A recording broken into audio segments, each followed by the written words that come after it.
3장. 서리가 하얗게 내린 아주 축축한 아침이었다. 밤사이 습기가 내 방의 작은 창문 바깥면에 내려 덮이는 것을 보았는데 마치 어떤 도깨비가 밤새도록 거기 앉아 울면서 그 창문을 손수건으로 사용한 것 같은 느낌이었다. 이제 그 습기는 앙상한 울타리 나뭇가지와 파리한 풀밭 위에 굵은 거미줄처럼 내리 덮인 채 이 가지에서 저 가지로, 이 풀잎에서 저 풀잎으로 지렁지렁 늘어져 있었다. 울타리 목책과 출입문은 모두 습기에 젖어 끈적끈적했고 습지 특유의 안개가 너무 짙게 끼어서 사람들에게 우리 마을의 방향을 알려주는 설명입니다. 이 안내를 받은 사람은 아무도 없었는데 그것은 이쪽 길로 오는 사람이 아무도 없기 때문이었다. 마을의 방향을 알려주는 손가락 모양의 길 안내판은 내가 그 아래에 아주 가까이 다가갈 때까지도 거의 보이지 않았다. 그리고 그 아래에 도착한 내가 올려다 보았을 때 물기가 뚝뚝 떨어지고 있는 그 기둥은 양심에 짓눌린 나에게 마치 나를 감옥선으로 인도하는 유령처럼 느껴졌다. 습지를 빠져나왔을 때는 안개가 더욱더 짙어져 있었다.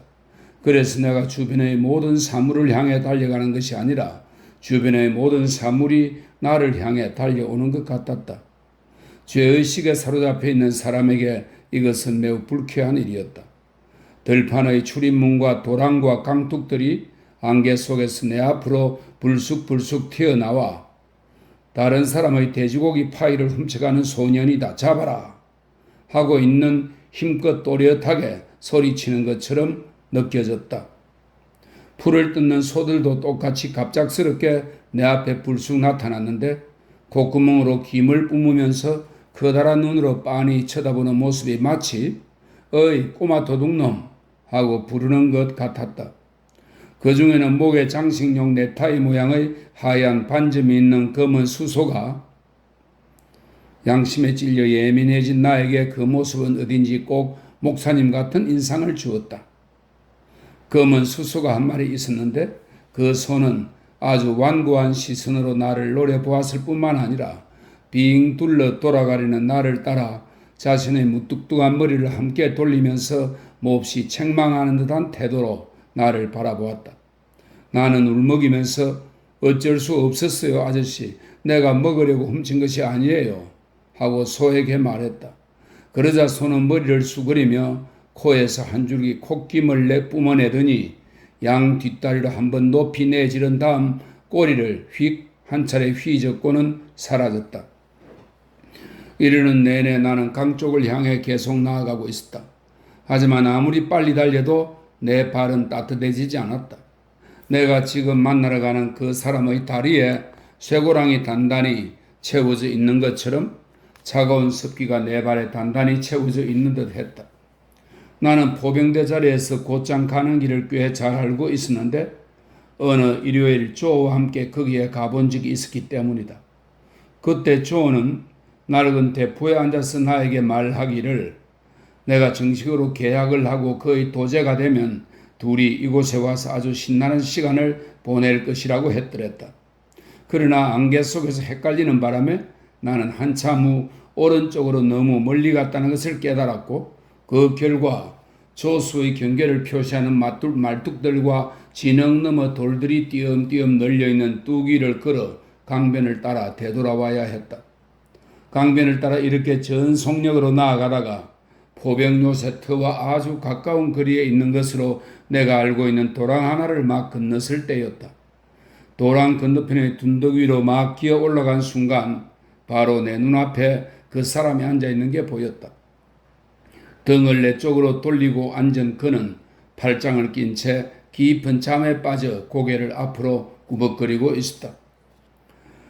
나는 그가 자신의 아침밥을 들고는 나와 이렇게 뜻밖의 방식으로 마주치게 되면 한층 기뻐할 것으로 생각했다. 그래서 가만히 앞으로 나아가서 그의 어깨를 손으로 건드렸다. 그는 즉시 벌쩍 뛰며 일어섰는데 아니, 그는 내가 만났던 그 사람이 아니라 다른 사람 아닌가. 그렇지만 이 사람 역시 거친 회색 옷을 입고 있었고 다리에 커다란 쇠고랑을 차고 있었으며 다리를 절고 있는 데다가 목소리도 거칠었고 또 추위에 떨고 있는 등 모든 점에서 내가 만났던 사람과 똑같았다. 다른 것이라고는 오직 얼굴 생김새와 납작하고 챙이 넓은 푹 꺼진 펠트 모자를 쓰고 있다는 사실뿐이었다. 이 모든 것을 내가 본 것은 아주 짧은 한순간이었는데 그것은 그가 단지 한순간밖에 내 눈앞에 서 있지 않았기 때문이다. 그는 나에게 뭐라고 한마디 욕을 하면서 주먹을 한번 휘두르더니 그것은 한번 휘두른 약한 주먹질로 나를 맞히지 못한 채 그 자신만 거의 나동그라질 뻔했다. 다음 순간 안개 속으로 달려가 사라져버리고 말았다. 가다가 2번이나 곱들어지긴 했지만 말이다. 바로 그 젊은 청년이구나 하고 그 사람을 알아본 순간 나는 심장이 갑자기 욱신거리며 아파오는 것을 느꼈다. 감히 말하건대 간이 어디 있는지 알고 있었다면 나는 간에서도 통증을 느꼈을 것이다. 그런 뒤 나는 곧 포병대 자리에 도착했다. 그곳에는 만나기로 한 바로 그 사람이 그는 몸을 감싸는 채 쩔뚝거리면서 왔다 갔다 하고 있었는데 마치 밤새도록 한 번도 쉬지 않고 그렇게 쩔뚝거리며 걷고 있는 것처럼 보였다. 그 사람이 나를 기다리고 있었다. 분명코 그는 끔찍하게 추워하고 있었다. 그가 극심한 추위를 견디지 못해 내 앞에서 그대로 푹 꼬꾸라져 죽어버리지 않을까 하는 생각이 들 정도였으니 말이다. 그의 두 눈 역시 너무나 끔찍하게 굶주려 보였다. 그래서 그가 나한테 줄칼을 건네받아 그것을 풀밭 위에 내려놓았을 때 나는 문득 그가 만약 내가 들고 온 꾸러미를 보지 못했다면 그 줄칼이라도 먹어 치우려 했을 것이라는 생각이 들기도 했다. 그는 이번에는 내가 가지고 있는 것을 뺏기 위해 나를 거꾸로 뒤집지 않고 그냥 똑바로 서 있게끔 내버려 두었다. 그러는 동안 나는 가져온 꾸러미를 풀고 호주머니에 있는 것을 꺼내 놓았다. 병 속에 든 건 뭐냐 꼬마야? 그가 말했다. 브랜디요. 나는 말했다. 그는 멀스 민스미트를 목구멍으로 뭘 먹고 있기보다는 오히려 뭘 어딘가에 매우 황급하게 숨겨놓고 있는 사람에 더 가까운 아주 이상한 방식으로 밀어 넘기고 있는 중이었지만 이를 잠시 멈추고는 브랜디를 약간 마셨다. 그러는 동안 그는 내내 몸을 덜덜 떨었는데 너무나 격렬하게 떨어서 입에 넣은 브랜디병의 주둥이를 이빨로 물어뜯지 않도록 겨우 붙잡고 있을 정도였다. 오한이 드셨나 봐요? 내가 말했다. 그래, 그런 것 같다 꼬마야. 그가 말했다. 이 근처는 공기가 나쁘답니다. 나는 그에게 말했다. 늪지에서 밤을 지새우셨나 본데 여긴 정말로 오한이 들기 쉬운 곳이에요. 관절염에 걸리기도 쉽고요. 오한으로 죽는다 해도 일단은 먼저 아침을 먹고 보겠다. 그가 말했다. 먹고 나서 즉시 저 너머에 있는 저기 저 교수대에 목이 매달린다 하더라도 일단 먹고 보겠다. 그때까진 틀림없이 떨리는 걸 참아내고 말 테니 두고 봐라. 그는 민스미트와 고기 뼈다귀와 빵과 치즈와 돼지고기 파이를 한꺼번에 우겨넣고는 개걸스럽게 먹으랬다. 그러면서 안개 낀 주변을 불안스레 노려보며 살폈고 또 자주 동작을 멈춘 채 심지어 씹는 것까지 멈췄다. 동작을 멈춘 채 귀를 기울여 소리를 들어보곤 했다. 문득 정말인지 상상인지 무슨 소리가 강에서 뭔가 짤랑거리는 소리 같기도 하고 습지에서 어떤 짐승이 숨쉬는 소리 같기도 한 무슨 소리가 들려오자 그는 깜짝 놀라더니 갑자기 나에게 물었다. 너 이 녀석 거짓말치는 사기꾼은 아니겠지? 아무도 데리고 온 사람 없지? 네 아저씨 아무도 안 데려왔어요. 너희 뒤를 따라오도록 신호를 보낸 사람도 없겠지? 네 없어요. 그럼 널 믿겠다. 그는 말했다.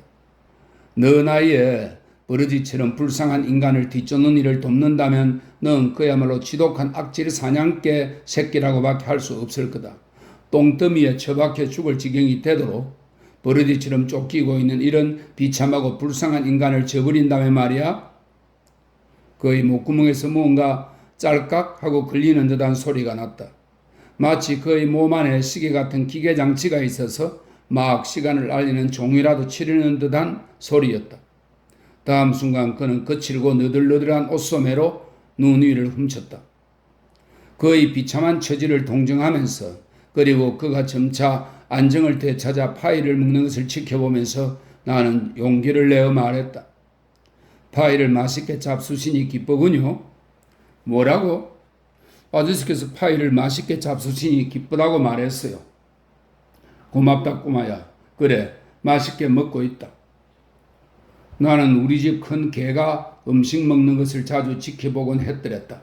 그런데 그 개가 먹는 방식과 지금 이 사람이 먹는 방식 사이에는 금방 알아차릴 수 있을 만큼 아주 분명한 유사점이 있었다. 이 사람은 힘차고 날카롭고 갑작스럽게 음식을 물어뜯었는데 영락없이 우리 집 개와 똑같았다.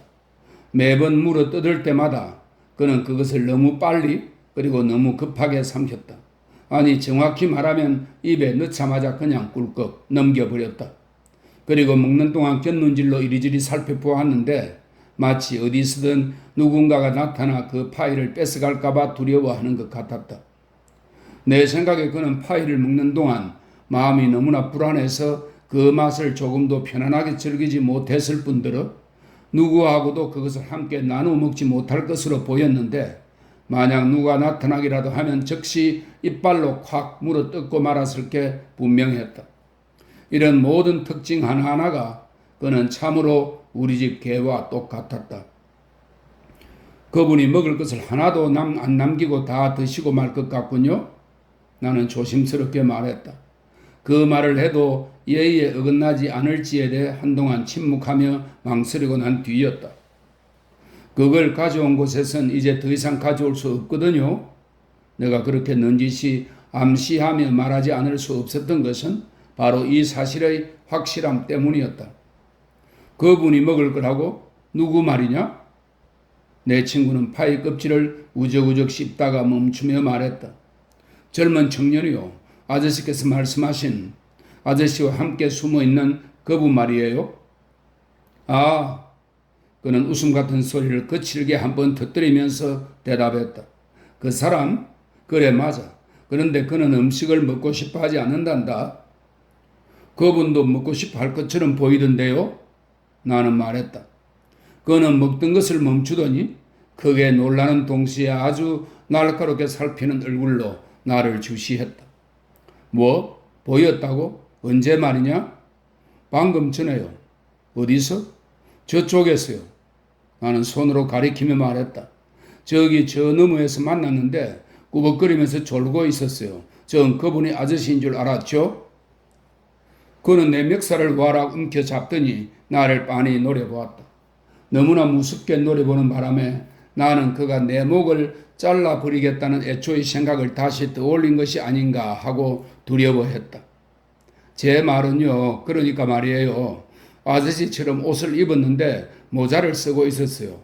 나는 벌벌 떨면서 설명했다. 그리고 나는 아주 조심스럽게 표현하려고 굉장히 애를 썼다. 그리고 또 아저씨처럼 주루칼을 빌리고 싶어 할 이유가 있는 분이었어요. 어젯밤 대포 소리 못 들으셨어요? 그렇다면 대포 소리는 진짜로 들린 거였군? 그는 혼자 소리로 말했다. 그 소리를 확실하게 못 들으셨다니 놀랍군요. 나는 대답했다. 우리 집에서도 크게 들렸거든요. 우리 집은 더 멀리 떨어진 곳인데다가 또 문까지 다 닫고 안에 있었는데 이놈아 봐라. 그는 말했다. 이런 습지대에서 사람이 자기 혼자 어질어질한 머리에다 뱃속까지 텅 빈 채 주위와 굶주림으로 죽어가고 있는 지경이면 밤새도록 모든 게 오직 대포 쏘는 소리하고 그를 수색하며 외쳐대는 소리로밖에 들리지 않는 법이야. 소리뿐인 줄 알아? 보이는 것도 모두 마찬가지야.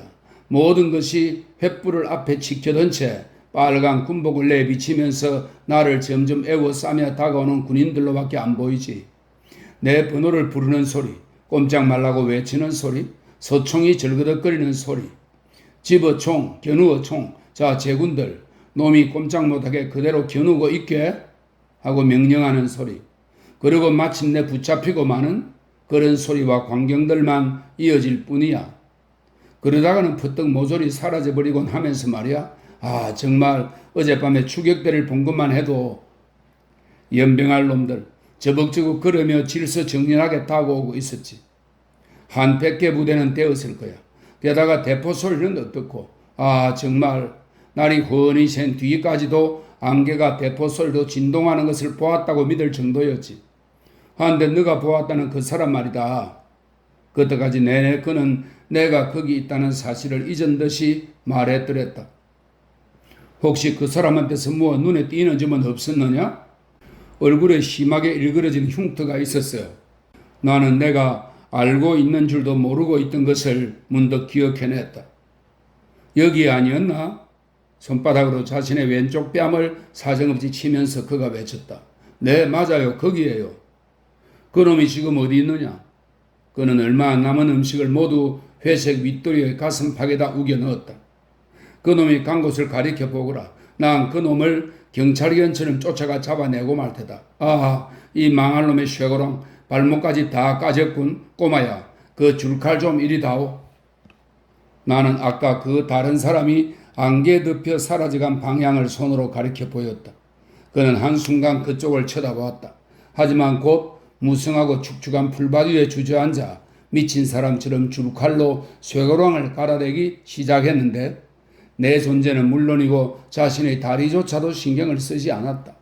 이미 쇠고랑에 살이 쓸려 나가 피투성이가 되어 있는 다리였건만 그는 그 다리가 줄칼이나 마찬가지로 아무 감각이 없는 것처럼 거칠게 함부로 다루었다. 그가 이렇게 마구 덤비며 격렬하게 흥분하는 것을 본 나는 또다시 그가 몹시 무서워졌다. 게다가 이렇게 오래 집 밖에 나와 있는 것 또한 몹시 걱정이 되는 상황이었다. 나는 그에게 그만 가봐야겠다고 말했다. 하지만 그는 알아듣지 못했다. 그래서 나는 내가 할 수 있는 최선의 방책은 그냥 슬그머니 도망치는 것이라고 생각했다. 내가 마지막으로 그를 돌아보았을 때 그는 고개를 무릎 위로 수그린 채 줄로 열심히 족쇄를 갈아대면서 조급한 듯이 족쇄와 다리를 향해 투덜투덜 욕설을 퍼붓고 있었다. 그리고 내가 안개 속에서 걸음을 잠깐 멈추고 귀를 기울여 마지막으로 그의 소리를 들었을 때 줄질하는 소리는 여전히 계속되고 있었다. 4장. 나는 경찰이 우리 집 부엌에 와서 나를 체포해 가려고 기다리고 있는 줄로 완전히 믿고 있었다. 하지만 부엌에는 경찰이 없었을 뿐만 아니라 내가 물건을 훔쳤다는 사실조차 아직 발각되지 않은 상태였다. 저 부인은 그날 있을 잔치를 위해 집 안을 청소하고 준비하느라 정신없이 바빴다. 저는 부엌 입구의 계단에 나와 있었는데 청소할 때 쓰레받기에 걸려들지 않도록 누나가 쫓아낸 것이었다. 누나가 집안 바닥을 정력적으로 쓸고 치우고 할 때마다 그 쓰레받기에 조만간 걸려드는 것이 언제나 거의 정해진 운명이었다. 너는 또 도대체 어디를 갔다 오는 거냐? 무거운 양심을 끌고 내가 나타났을 때 조 부인이 던진 크리스마스 인사였다. 나는 크리스마스 캐럴을 들으러 갔었다고 말했다. 다행이군. 조 부인이 말했다. 그보다 더 못된 짓을 할 수도 있었을 텐데 말이야. 사실은 정말 그랬지요 하고 나는 속으로 생각했다. 내가 대장장이의 아내가 아니라면, 그리고 결국은 똑같은 얘기지만 앞치마를 결코 벗지 못하는 노예가 아니라면 나 역시 캐럴을 들으러 갔을 거야. 저 부인이 말했다. 나는 사실 캐럴을 매우 좋아하는 편이지. 내가 캐럴을 아예 듣지 않는 가장 큰 이유가 바로 그 때문이기도 하지. 쓰레받기가 우리 눈앞에서 사라졌을 때 용기를 내어 내 뒤를 따라 부엌으로 들어와 있던 조는 그 순간 조 부인이 그를 쏘아보자 비위라도 맞추려는 듯이 손등으로 코를 훔쳐 보였다. 그리고 그녀가 시선을 거두어 다른 데를 보자 그는 몰래 자신의 두 집게 손가락을 열십자로 교차시킨 다음 그것을 나에게 보여주었다. 그것은 조 부인이 화가 났음을 알리는 우리 둘 사이의 비밀 표시였다. 그런데 조 부인이 화내는 것은 너무나 일상적인 일이었기 때문에 조와 나는 자주 몇 주일씩 연속해서 우리의 두 집게 손가락을 열십자로 교차시킨 채 지내곤 했다. 마치 십자군 기사 조각상의 두 다리처럼 말이다. 그날 우리는 양념에 절인 돼지고기와 야채, 그리고 속을 꽉 채운 달고기 구이 등으로 이루어진 아주 훌륭한 오찬을 들 예정이었다. 근사한 민스파이가 어제 아침 미리 만들어져 준비되어 있었고 푸딩도 벌써 끓고 있는 중이었다. 이런 여러 가지 것을 준비하느라 우리는 아침 식사를 약식으로 줄여 간단히 해치우지 않으면 안 되었다. 조 부인은 말했다. 왜냐하면 할 일이 태산같이 눈앞에 있는데 격식대로 다 차려서 배불리 먹고 마시고 설거지할 여유가 어디 있겠어? 정말이지 그럴 순 없지.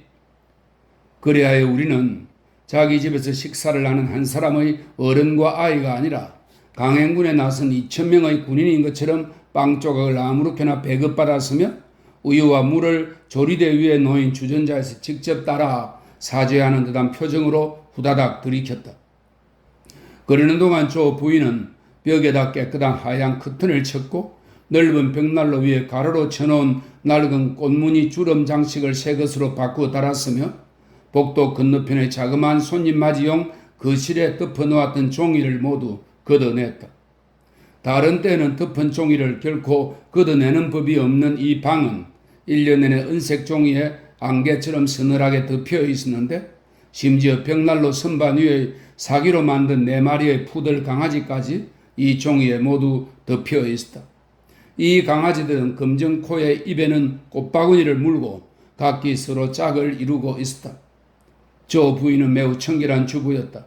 하지만 그녀에게는 자신의 청결함을 더러운 먼지보다 오히려 더 불편하고 거부감을 낳는 것으로 만드는 아주 묘한 기술이 있었다. 청결은 경건한 신앙심에 버금가는 것이라고 하는데 그래서인지 개중에는 자신의 종교적 신앙심으로 조 부인과 똑같은 행동을 하는 사람들이 있다. 누나는 할 일이 아주 많았으므로 그날 교회의 예배는 대리로 드릴 예정이었다. 다시 말해 조와 나만 교회에 갈 예정이었다. 작업복을 입고 있으면 조는 긍장하고 늠름한 대장장이로 보였다. 하지만 일요일에 입는 외출복을 걸치면 그는 영락없이 허수아비가 비단 옷을 차려입은 것 같은 꼴이 되었다. 어떤 옷을 일요일에 입든지 그에게는 전혀 어울리지 않았으며 마치 남의 옷을 빌려다 입은 것처럼 보일 뿐이었다. 그리고 어떤 것을 입든지 그의 살갗은 옷에 쓸려 상처가 나곤 했다. 성탄 축하 예배가 있는 그날도 그는 교회 종소리가 즐겁게 울리기 시작할 때 참회복 같은 일요일의 정장을 빈틈없이 차려입고서 그야말로 가련한 몰골로 방에서 나타났다. 한편 내 모습으로 말하자면 내 생각에 누나는 내가 태어나자마자 출산 담당 경찰에게 체포된 뒤 그녀의 손에 넘겨진 소년 범죄자라는, 그래서 법의 위험을 유린한 죄과에 합당하게 취급받아야 하는 그런 존재라는 막연한 인식에 사로잡혀 있는 게 틀림없었다. 나는 언제나 마치 내가 이성과 신앙과 도덕이 명령한 것을 거역한 채 그리고 가장 가까운 친구들이 강력히 만류하는데도 불구하고 세상에 태어나기를 고집한 죄인인 것처럼 누나에게 취급당했다. 그녀는 심지어 새 옷을 한 벌 맞춰주러 나를 데리고 갔을 때조차도 양복점 주인에게 옷을 일종의 소년은 제복처럼 지으라고, 그래서 내가 손발을 절대히 자유로 움직일 수 없도록 하라고 주문을 하곤 했다. 그러므로 그날 조와 내가 교회 가는 모습은 동정심 많은 사람에게는 실로 가슴 찡한 광경이었을 게 틀림없다. 하지만 내가 그 모습 때문에 당한 고통은 마음속으로 겪는 고통에 비하면 아무것도 아니었다. 조 부인이 식품 보관실 가까이 다가가거나 부엌 밖으로 나갈 때마다 나를 엄습하던 공포는 정말로 끔찍하여 오직 내 손이 저지른 행위를 반성하면서 마음속으로 느낀 양심의 극심한 가책만이 그것에 비견될 수 있었다. 악행에 대한 비밀의 무게에 짓눌린 나는 교회에서 만약 내가 그 비밀을 고백한다면 과연 교회가 나를 그 무서운 청년의 복수로부터 보호해 줄 만큼 충분한 힘을 발휘할 것인지 깊이 생각해 보았다. 내가 판단하기에 결혼을 예고하는 순서가 되어, 이 말은 영국 국교에서 결혼식이 있기 3주 전부터 일요일 예배 때마다 목사가 두 당사자의 결혼을 예고한 뒤 그 결혼에 이의가 있는 사람이 있으면 그걸 선언하라고 요청하는 절차를 말합니다. 결혼을 예고하는 순서가 되어 목사님이 그걸 지금 선언하시오 하고 말할 때가 바로 내가 일어나서 부속실의 사적인 면담을 요청하기에 가장 적당한 순간일 것 같았다. 그날이 성탄절이 이렇게 망정이지 만약 여느 일요일이었다면 나는 이런 극단적인 행동을 취해 얼마 안 되는 우리 교회의 신도들을 경악에 빠뜨리고 말았을 게 거의 확실하다. 교회 서기인 윕슬 씨가 우리와 오찬을 같이 할 예정이었으며 마차 수리공인 허벌 씨와 그의 부인 그리고 우리 집에서 가장 가까운 읍내의 부유한 곡물상으로 자기 소유의 이륜 마차를 몰고 다니는 펌벌축구 삼촌. 원래 조의 삼촌인데 조 부인이 자신의 삼촌으로 삼아버렸다. 그 펌벌축구 삼촌도 올 예정이었다. 오찬 시간은 1시 30분이었다. 조와 내가 교회에서 돌아왔을 때 식탁에는 식탁보가 깔려 있었고 조 부인은 옷을 차려입고 있었으며 음식은 대기 중이었다. 현관문도 손님이 들어올 수 있도록 문고리를 풀어놓았으며 다른 때는 결코 이 문을 사용하지 않았다. 모든 것이 아주 훌륭하게 준비되어 있었다. 그리고 도둑 맞았다는 소리는 아직 한마디도 없었다. 시간이 되자 손님들이 왔다. 내 불안한 마음은 조금도 나아지지 않았다. 윕슬 씨는 로마인 같은 매부리 코에다 넓은 대머리 이마가 반짝반짝 빛나는 사람으로 저음의 굵은 목소리를 지녔는데 그는 이 목소리를 특별히 자랑스럽게 여겼다. 실제로 그를 아는 사람들 사이에서는 맡겨주기만 한다면 그가 성경이나 기도문을 목사보다 훨씬 잘 읽어 목사를 무색하게 만들 것이라는 인식이 퍼져 있었다. 그 자신도 고백하기를 만약 교회의 문이 활짝 개방된다면 즉 누구든지 경쟁하여 성직자가 될 수 있다면 그가 교회에서 명성을 날릴 가능성이 적지 않다고 했다. 하지만 교회의 문이 활짝 개방되지 않은 관계로 그는 아쉽게도 내가 말한 대로 아직 우리 교회의 서기로 머물러 있었다. 그러나 그 대신 그는 아멘 소리를 엄청나게 크게 외쳐댔으며 시편을 낭독할 때마다 항상 한 절 전체를 낭독했는데 먼저 신도 전부를 한번 빙 둘러보면서 마치 여러분은 방금 설교단 위의 저 친구가 읽는 걸 들었습니다. 자, 그럼 내가 읽는 방식을 한번 들어보고 고견을 주기 바랍니다. 하고 말하는 듯한 표정을 짓곤 했다. 나는 손님들에게 현관문을 그 문을 사용하는 것이 우리가 습관인 차면서 열어주었는데 맨 먼저 윕슬 씨에게 열어주었고 이어 허벌 씨 부부 그리고 마지막으로 펌벌축구 삼촌에게 문을 열어주었다. 그런데 주목할 것 한 가지. 나 자신은 펌벌축구 삼촌을 삼촌이라고 부르는 게 금지되었으며 이를 위반할 시 아주 엄한 처벌을 받았다. 저 부인 펌벌축구 삼촌이 말했다.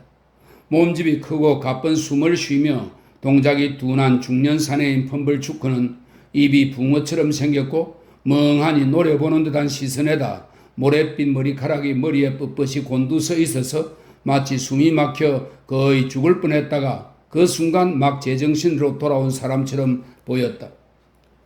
성탄절 인사로 이걸 가져왔어요. 세리주 한 병을 가져왔죠. 이 세리주는 스페인산 백포도주입니다. 세리주 한 병을 가져왔죠, 부인. 그리고 포트와인도 한 병 가져왔답니다, 부인. 이 포트와인은 포르투갈산 적포도주입니다. 매년 성탄절마다 그는 심오하고 진귀한 존재인 양 모습을 드러내는데 늘 똑같은 말을 던지면서 술병 2개를 아령처럼 들고 나타나는 것이었다. 그러면 매년 성탄절마다 조 부인은 어머나 펌벌축구 삼촌 정말 친절도 하셔라 하고 대답하곤 했는데 오늘 역시 그렇게 똑같은 말로 대답했다. 그러면 매년 성탄절마다 그는 다 부인의 공덕 덕분이죠. 모두 안녕들 하겠죠. 팔푼이 녀석은 좀 어떤가요? 라고 대꾸하는 것이었고 오늘 역시 그렇게 똑같은 말로 대꾸했다. 그런데 팔푼이 녀석이란 나를 지칭하는 말이었다. 이런 날 우리는 오찬을 부엌에서 들고 이어 거실로 자리를 옮겨 호두와 오렌지 그리고 사과 등을 먹었다. 거실은 조가 작업복에서 일요일 정장으로 옷을 바꿔 입은 것과 아주 흡사하게 완전히 바뀌어 있었다. 누나는 이날 유달리 활기에 넘쳤는데 사실 허벌 부인이 와 있으면 다른 손님이 있을 때보다 대체로 더 상냥한 편이었다. 내 기억에 허벌 부인은 곱슬머리에다 날카롭게 생긴 자그마한 사람으로 하늘색 옷을 입고 있었으며 상투적으로 어린 소녀 같은 태도를 취하곤 했는데 그것은 허벌 씨와 결혼했을 때 얼마나 오래전인지는 모르겠지만 나이가 그보다 훨씬 어렸다는 데서 기인했다. 내 기억에 허벌씨는 어깨가 높고 등이 구부정한 억센 노인으로 톱밥 냄새를 풍겼으며 양다리가 놀라울 정도로 넓게 벌어져 있었다. 그래서 키가 작았던 어린 시절에 나는 길을 걸어오는 그와 마주칠 때면 항상 그 양다리 사이로 수 킬로미터나 되는 들판을 바라볼 수 있었다. 이렇게 훌륭하신 손님들 사이에 끼어 있는 것은 그날 식품 보관실을 털지 않았다 하더라도 나에게는 불편한 일이었을 것이다. 그것은 손님들 사이에 간신히 끼어 식탁보가 날카롭게 접힌 모서리 앞에 앉아 식탁이 가슴까지 올라온 채 펌벌축구 삼촌의 그 유별난 발꿈치에 계속 눈을 찔리면서 있어야만 했기 때문만은 아니었다. 내가 말하는 것을 그들이 허락하지 않았기 때문도 아니었다. 사실 난 말하고 싶지도 않았다. 그리고 내가 껍질이 그대로 붙어있는 닭다리 맨 끝부분과 좀 수상한 부위의 돼지고기, 즉 돼지가 살아있을 때 제일로 자랑스러워하지 않았을 부위의 고기로 융숭한 대접을 받았기 때문도 아니었다. 그렇다. 나는 그런 것들에 조금 더 개의하지 않았을 것이다. 그들이 나를 가만히 내버려 두기만 했더라면 말이다. 그러나 그들은 나를 가만히 내버려 두려고 하지 않았다. 그들은 이따금씩 대화의 칼끝을 나에게로 돌려서 그 끝으로 나를 찔러대지 않으면 무슨 좋은 기회라도 놓친 것처럼 생각하는 듯 했다. 나는 스페인 투장의 불행한 꼬마 수소나 다름없이 도덕적인 말로 찔러대는 그들의 쓰라린 칼날의 애물을 온몸에 받아야 했다. 이 학대는 오찬을 들기 위해 자리에 앉는 순간부터 시작되었다. 윕슬씨가 극적인 열변조로 지금 생각해보면 햄릿과 리처드 3세에 나오는 유령들의 목소리를 종교적으로 교배한 것 같은 어조로 식사기도를 했는데 우리가 진정으로 감사하는 마음이 되기를 간절히 바란다는 아주 합당한 기원으로 기도를 마쳤다. 그러자 누나는 즉시 나를 째려보면서 낮은 목소리로 꾸짖듯이 말하는 것이었다. 잘 들었지 너? 감사하는 마음을 가져야 돼. 꼬마야, 펌벌추크씨가 말했다. 특히 늘 손수 길러준 분들께 감사해야 하느니라. 허벌 부인은 고개를 가로젓더니 내 인생이 좋지 못한 결과로 끝날 거라는 슬픈 예감이라도 든 듯이 나를 물끄러미 바라보며 물었다. 어린애들이 도무지 감사할 줄 모르는 것은 대체 무엇 때문일까요? 불가사의한 이 도덕적 문제는 한동안 손님들한테 너무 어려운 것처럼 보였는데 마침내 허벌씨가 천성적으로 악하기 때문이지 라고 짤막하게 말함으로써 이 말은 천성적으로 악하기 때문이지 라는 말을 부정확한 발음으로 한 것을 나타내는 표기입니다. 천성적으로 악하기 때문이지 라고 짤막하게 말함으로써 문제를 해결했다. 그러자 모두들 맞아요 하고 중얼거리더니 특별히 더 불쾌하고 사적인 감정을 담은 태도로 나를 바라보았다. 저의 지위와 영향력은 아무도 없을 때보다 누군가 손님이 있을 때 더욱 미약한 것이 되었다. 그러나 그는 항상 어떻게든 자기 나름의 방법으로 가능한 한 나를 돕고 위로해 주고자 했는데 가령 오찬 때에 고기 국물이 있을 경우 항상 그걸 나한테 들어주는 것으로서 그런 표시를 했다.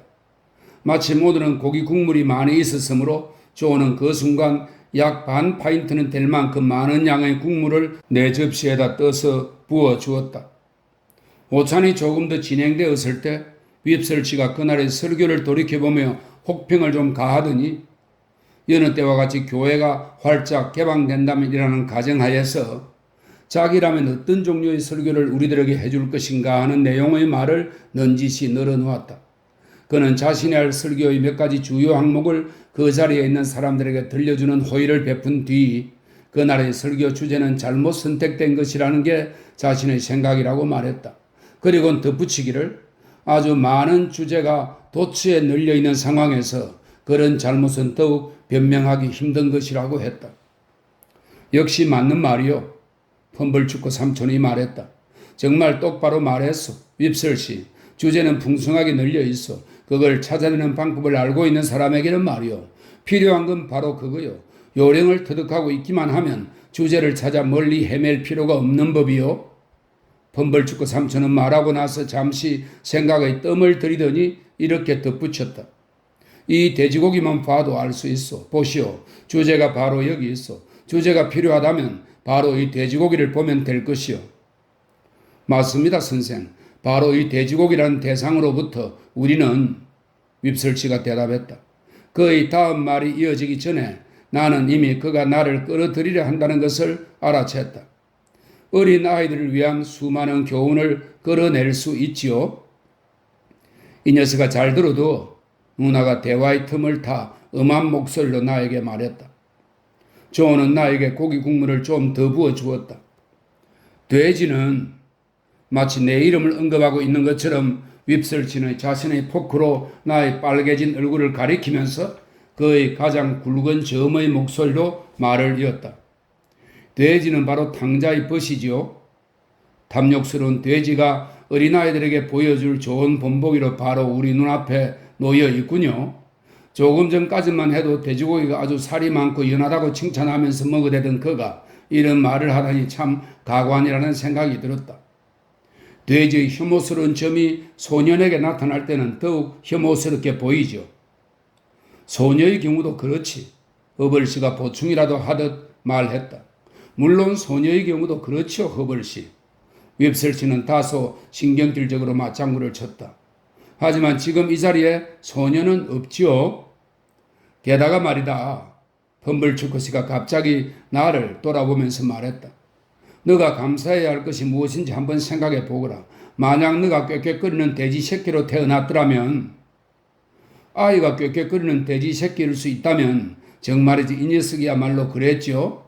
누나가 몹시 강조하면서 말했다. 조언은 나에게 국물을 좀 더 부어주었다. 글쎄, 하지만 내 말은 이 녀석이 정말로 네 발 달린 돼지 새끼로 태어났더라면 하는 것이요. 펌블추크씨가 말했다. 만약 너가 그렇게 태어났다면 너가 과연 지금 이 자리에 있을 수 있겠니? 넌 결코 저런 꼴이 아니고는 돼지고기가 담긴 접시를 향해 고개를 끄덕여 보이면서 윕슬씨가 말했다. 하지만 저런 꼴이라는 말을 하려는 게 아니었어. 윕슬 선생. 말이 끊기는 것을 싫어하는 펌블추크씨가 대꾸했다. 내가 하려던 말은 이 녀석은 결코 이렇게 어른들이나 윗사람들과 함께 즐거운 시간을 누리거나 그들의 대화를 통해 자신을 향상시키는 등 온갖 호사를 누리며 편히 뒹구는 존재가 될 수 없었을 것이라는 말이었어. 이 녀석이 어찌 그럴 수 있었겠소? 절대로 그러지 못했을 거요. 그렇다면 과연 너의 운명은 어떤 것이었을까? 나를 다시 돌아보며 펌블추크씨는 말을 계속했다. 너는 주인에 의해 시장의 물가에 따라 정해진 값을 받고 처분되었을 것이다. 그러면 백정 던스터블이 집더미 사이에 누워있는 너에게로 다가왔을 테고 그는 곧장 왼팔로 너를 움켜잡아 겨드랑이 밑에 끼고 오른팔로는 작업복을 걷어올려 안쪽 조끼 호주머니에서 주머니 칼을 꺼냈을 거야. 그러고는 너의 목을 따서 피를 쏟으며 숨통이 끊어지게 했을 테지. 그렇다면 손수 길러 준다거나 하는 것은 전혀 있을 수 없는 일이지. 아무렴 어림도 없지. 조언은 나에게 국물을 좀 더 주려고 했는데 나는 받기가 두려웠다. 이 녀석은 정말 당신에게 끝없는 고생단지였지요, 부인. 허벌 부인이 누나를 동정하며 말했다. 고생단지라고요? 누나는 되풀이해 말했다. 고생단지라고요?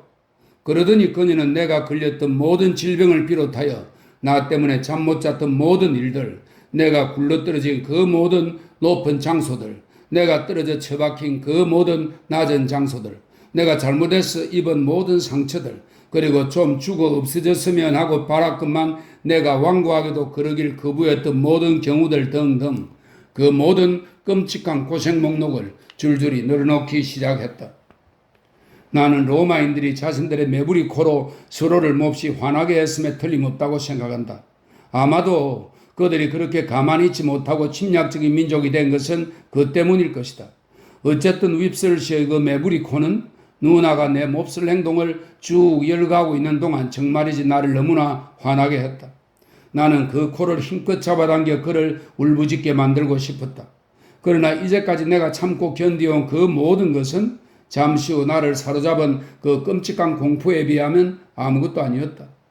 누나가 열거하기를 끝내자 잠깐 침묵이 흐르면서 손님들은 모두 분노와 혐오에 찬 시선으로 나를 바라보았는데 나는 이것을 고통스럽게 의식하고 있었다.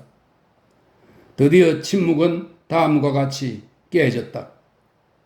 하지만 펌벌주커씨가 모두의 주의를 원래의 화제로 점잖게 되돌리면서 말했다.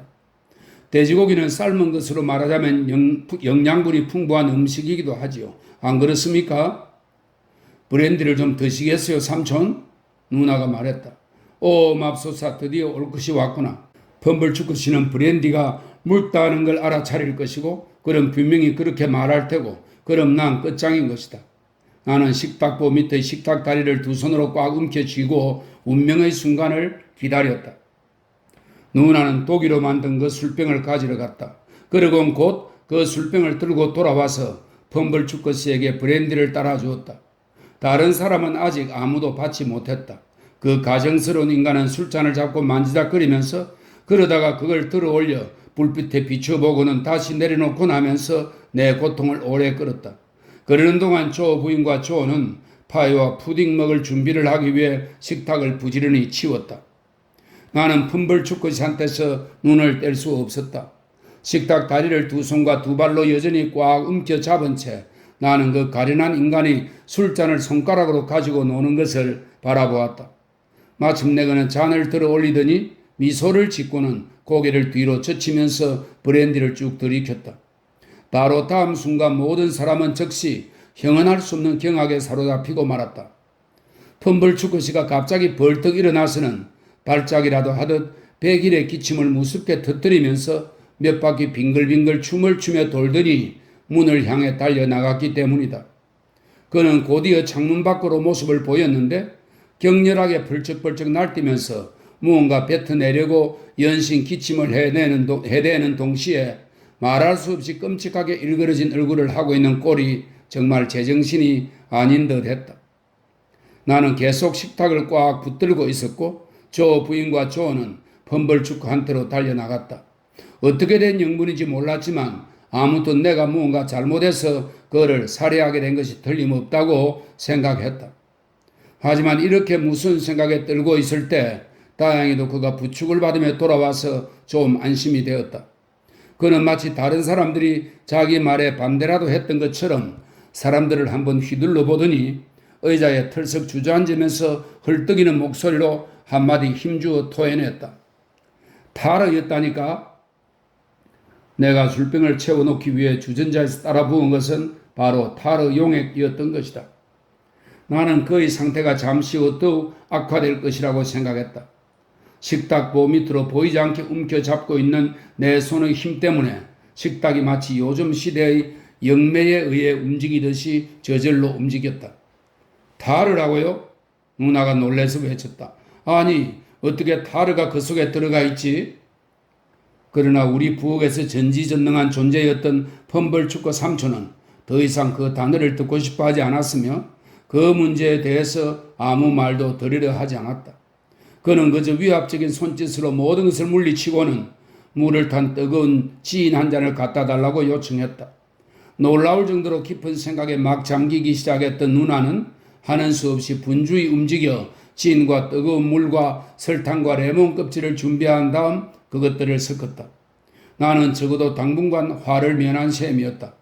여전히 식탁 다리를 꼭 붙들고 있었지만 이제는 열정적인 감사의 심정으로 움켜쥐고 있었다. 나는 조금씩 안정을 찾아 마침내 식탁을 잡던 손을 풀고 푸딩 먹기에 동참할 수 있었다. 펌벌주커씨도 함께 푸딩을 먹었다. 모두 함께 푸딩을 먹었다.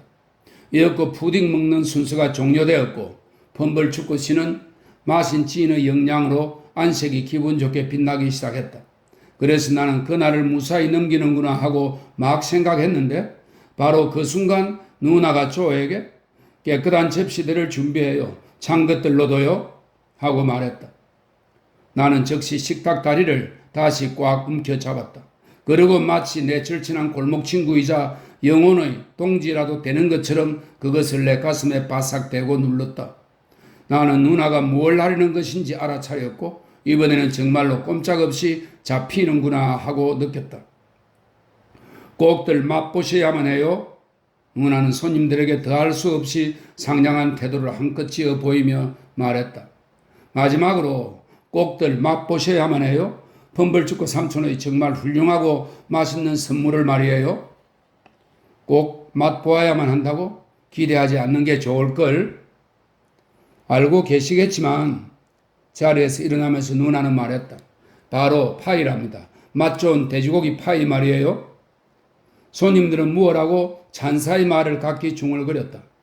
펌벌죽고 삼촌은 자신이 동료 인간들에게서 찬사를 받을 자격이 있다는 것을 의식하고 있었던 듯이 모든 것을 고려할 때 아주 쾌활하게 말했다. 자, 저 부인, 우리 모두 최선의 노력을 다할 테니 이어 그 훌륭한 파이를 한 조각 먹어봅시다. 누나는 파이를 가지러 나갔다.